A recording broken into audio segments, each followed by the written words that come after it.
नमस्कार. आज आपण बघणार आहोत छान अशी कोथिंबीर वडी. त्यासाठी मी इथं एक गड्डी कोथिंबीरची घेतलेली होती. ती छान आधी आपल्याला स्वच्छ धुवून घ्यायची आहे.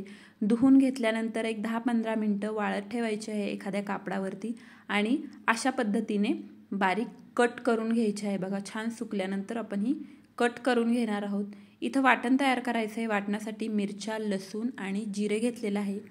आता इथं एक छोटं पातेलं भरून मी बेसन पीठ छान असं भाजून घेणार आहे. एक 10 मिनटं स्लो फ्लेमवरती छान खमंग भाजल्यानंतर आपल्याला ते ह्याच्यात ॲड करायचं आहे. तर इथं बघा, मी कोथिंबीरमध्ये पांढरे तीळ वाटलेलं जे वाटण आहे ते घातलेलं आहे.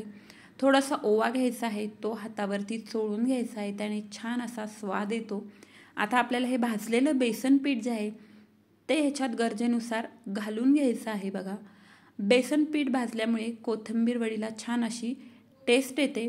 तर इथं मी आता अर्धी वाटी भरून तांदळाचं पीठ घातलेलं आहे. चवीनुसार मीठ देखील घातलेलं आहे आणि एक चमचा भरून, आपला तेलाचा चमचा असतो तेवढं भरून कच्चं तेल वापरलेलं आहे. पाणी न घालता आपल्याला हे मळून घ्यायचं आहे. अगदीच गरज लागत असेल तर अगदीच एखाद चमचा पाणी घालून ही वडी जी आहे, वडीचं पीठ जे आहे ते छान असं मळून घ्यायचं आहे. आणि वडीचं पीठ जे आहे ते घट्ट मळायचं, म्हणजे आपल्या वड्या छान पडतील. तर अजिबात पातळ मळायचं नाही आहे पीठ. तसं घट्टसरच गोळा आपला तयार झाला पाहिजे, तरच आपल्या वड्या ज्या आहेत त्या छान टेस्टी होतात. तर तुम्ही तांदळाच्या पिठाच्या ऐवजी बाजरीचं पीठ देखील इथं थोडंसं वापरू शकता. त्याने देखील आपल्या कोथिंबीर वडीला छान अशी टेस्ट येते. तर अशा पद्धतीने बघा, आता आपण 2 छोट्या वळकुट्या तयार करून घेऊया. आणि छान आता आपण इथं कढईमध्ये पाणी उकळायला ठेवलेलं होतं. पाणी थोडं गरम झालं की आपल्याला ह्याच्यावर त्या वड्या एखाद्या चाळणीमध्ये 15-20 मिनटं छान अशा मीडियम फ्लेमवर शिजून द्यायच्या आहेत. आणि गार झाल्यानंतरच आपल्याला ह्या कट करायच्या आहेत. शिजल्यानंतर गार होऊन द्यायच्या आणि मग कट करायच्या, तरच आपल्या वड्या ज्या आहेत त्या छान पडतात. बघा, अशा पद्धतीने आता आपण सगळ्या वड्या ज्या आहेत त्या कट करून घेऊया.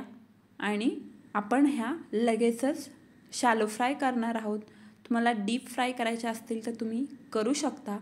तर इथं नॉर्मलच चपातीचा तवा घेतलेला आहे.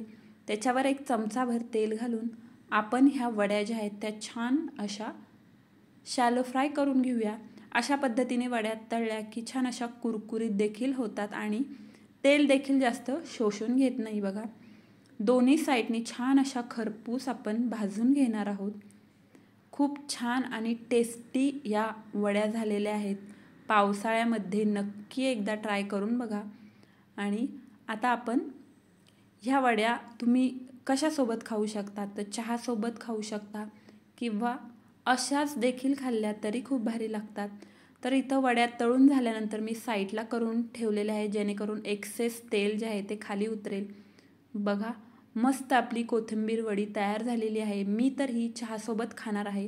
तुम्ही कशासोबत खाणार? नक्की एकदा ट्राय करून बघा आणि नक्की सांगा.